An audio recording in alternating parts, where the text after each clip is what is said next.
Então, boa tarde, vamos dar início à nossa revisão. Como falamos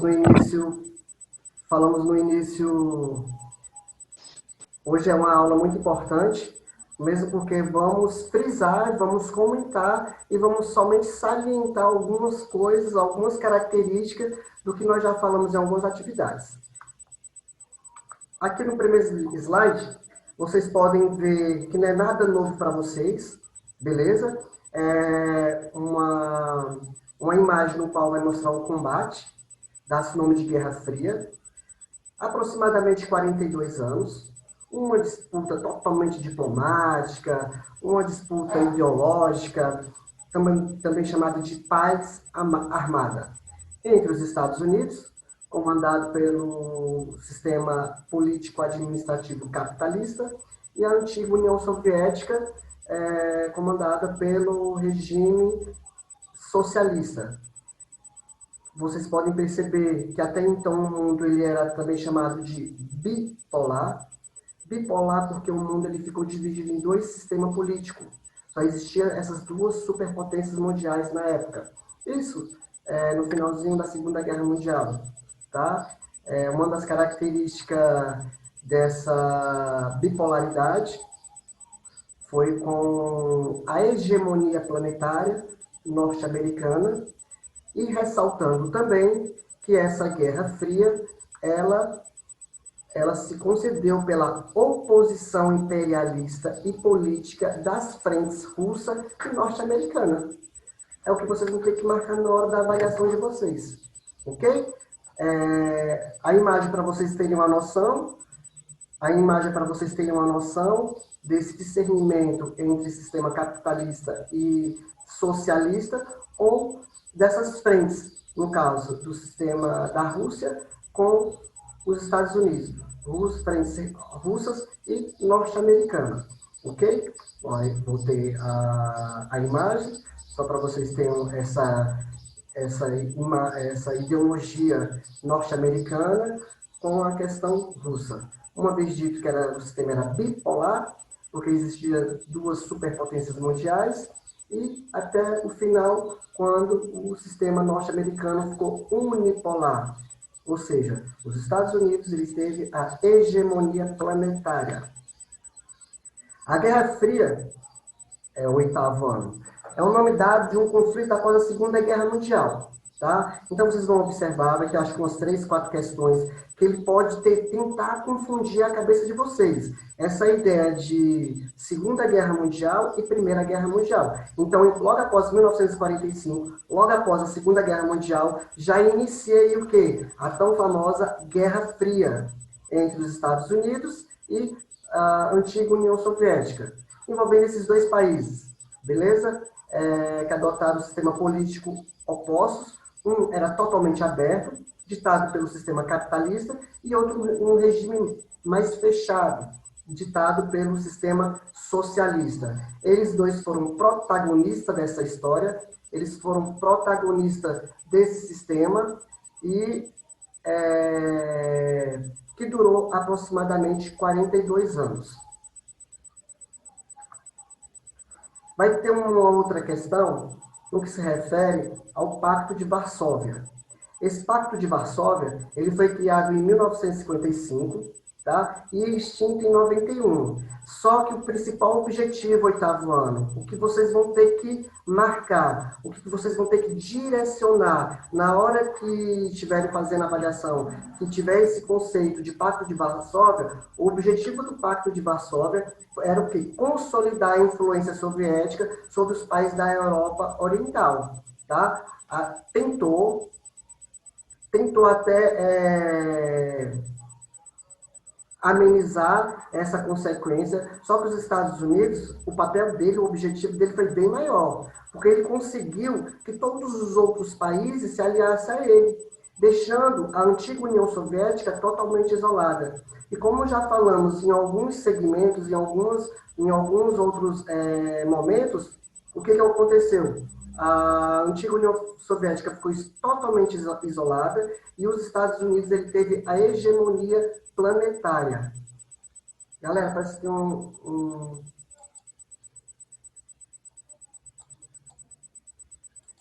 Tem alguém mais entrando? Não dá para ver aqui agora.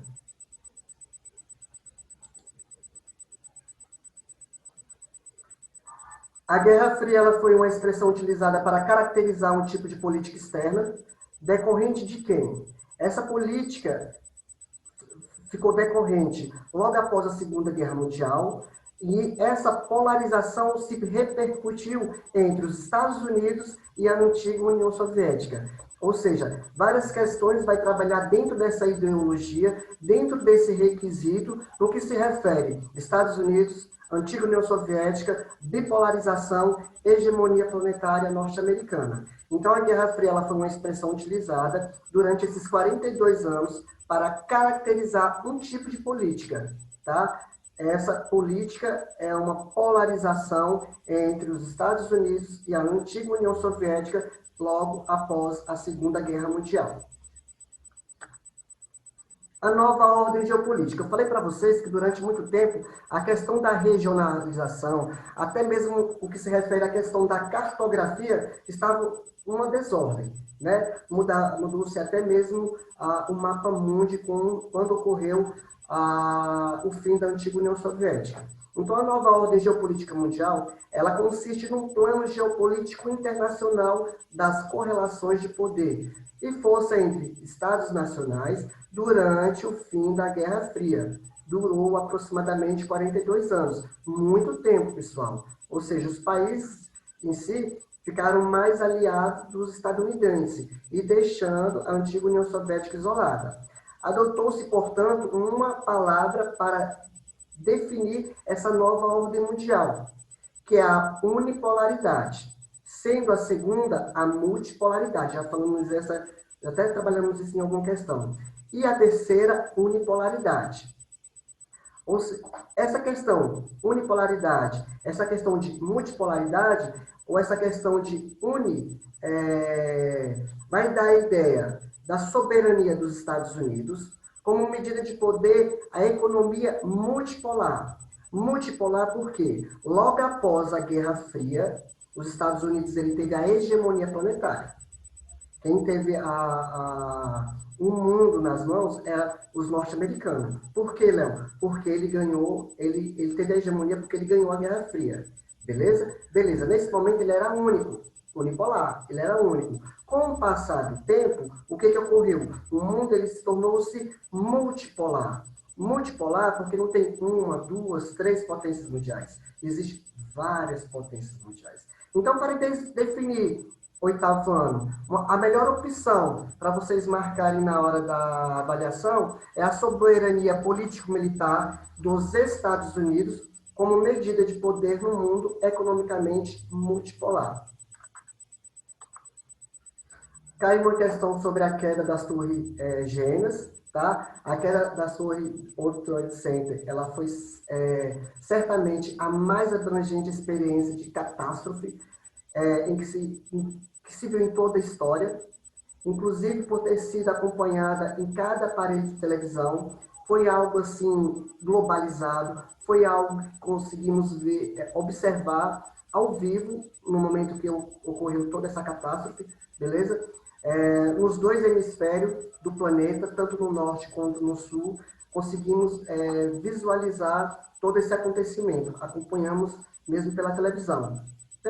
Pelo celular também, mas pela televisão foi mais forte na hora da mídia. Nunca houve algo assim. E sendo imagens tão dramáticas, não surpreende que ainda cause forte impressão e tenham se convertido como um ícone. Agora elas representam uma guinada histórica, porque ficou dentro da história a queda das Torres Gêmeas, no qual os Estados Unidos, galerinha, consegue intensificar a presença militar norte-americana no Oriente Médio. Beleza? Isso foi uma questão geopolítica, foi uma questão dentro do Oriente Médio, no qual há vários cientistas, há vários pesquisadores que até hoje tentam levantar essa ideia, no qual o Oriente Médio,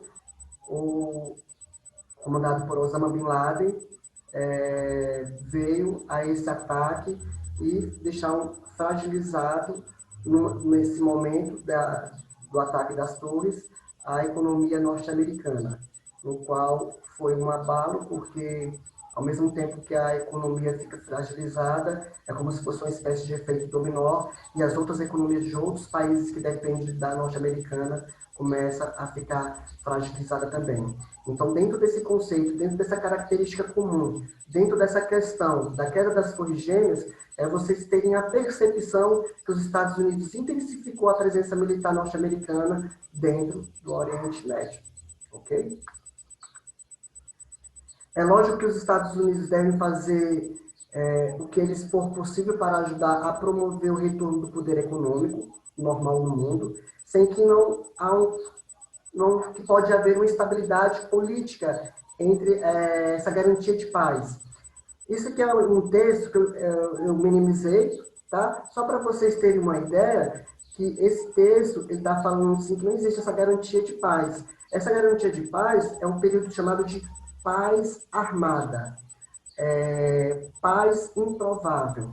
Por quê? Porque durou aproximadamente 42 anos, no qual o mundo ele ficou dividido em duas partes, leste e oeste. Um lado era capitalista e o outro lado sendo socialista, chamado então de Guerra Fria. Okay? Era um instrumento decisivo na luta contra o avanço do comunismo, contra o avanço do soviético no globo. Ele conseguiu? Sim, tá? Durante todo esse processo, vocês conseguiram observar e perceber a queda da antiga União Soviética.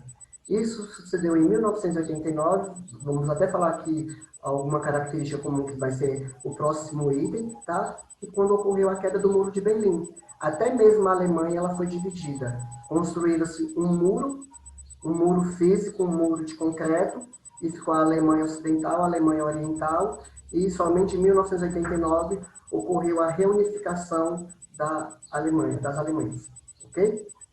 E dá-se o quê?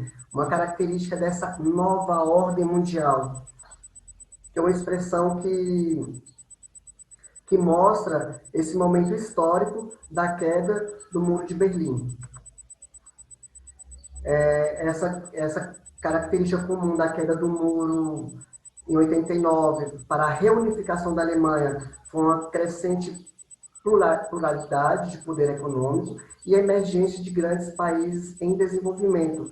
Porque até então, logo após a Segunda Guerra Mundial, essa ideologia capitalista, socialista, países emergentes, países em desenvolvimento, começou a crescer, até mesmo a questão Brasil, né? O Brasil é um país subdesenvolvido, aliado com os países, aliado com os Estados Unidos, porém é um país que vem crescendo, é um país em desenvolvimento, do qual já falamos em outros encontros, em outros momentos. O que é a OMC? Organização Mundial do Comércio. Léo, a OMC é uma instituição internacional voltada para garantir o controle da produção e das políticas petrolíferas, ok? Entre os seus países membros, sendo dos principais atores a grande crise do petróleo, ocorrida na década de 70. Esse texto ele vai falar sobre a referência sobre a OMC, Organização Mundial do Comércio. Essa Organização Mundial do Comércio tem como característica comum observar esses níveis e desníveis dentro de uma economia. Quando o país está com a economia superávit ou quando a economia do país está em déficit, tá? Está baixa. E fazendo essa relação comercial, essas parcerias comerciais, até chegar nos blocos econômicos ou até chegar no mundo globalizado, ok?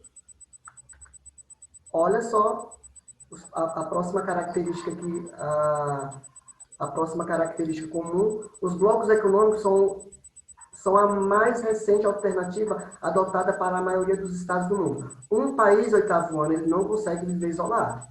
Há necessidade desses países se relacionar entre si, haver essa percepção, o que entra e o que sai, a exportação e a importação, ok? Então, adotada pela maioria dos estados do mundo, para ampliar as respectivas relações econômicas. Tal aspecto vem contribuindo para a construção de uma nova forma de regionalização mundial, de uma nova divisão mundial.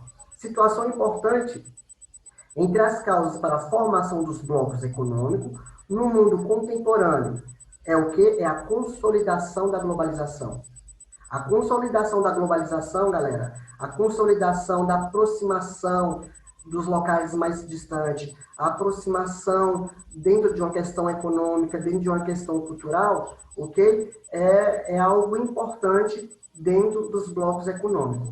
Então, os blocos econômicos, eles surgem, essa parceria entre os países, tá? E consolidando, reafirmando a importância da era globalizada, da era da informação, da tecnologia, da robótica, da informação.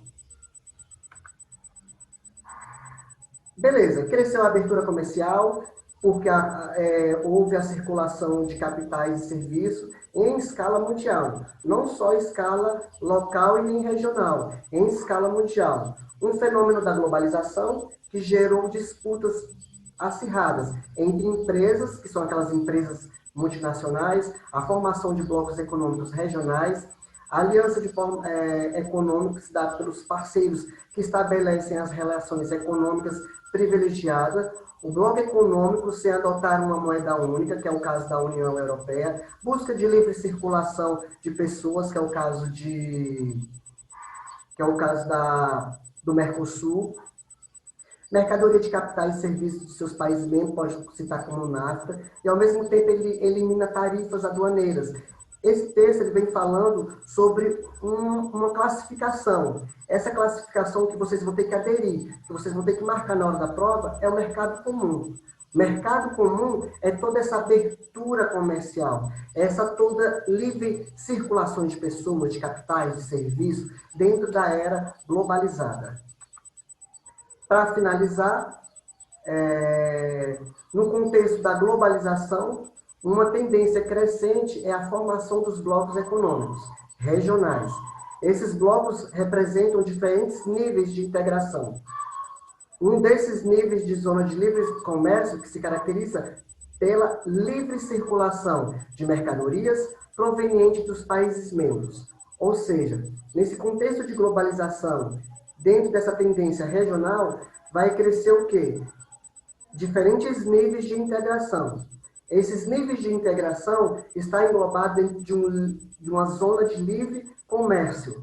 Esse livre comércio entre os países requer o quê? A livre circulação de mercadorias provenientes dos países membros. Exemplo Mercosul, exemplo NAFTA, exemplo a ALCA, exemplo a União Europeia, dependendo do bloco que está falando, retratando.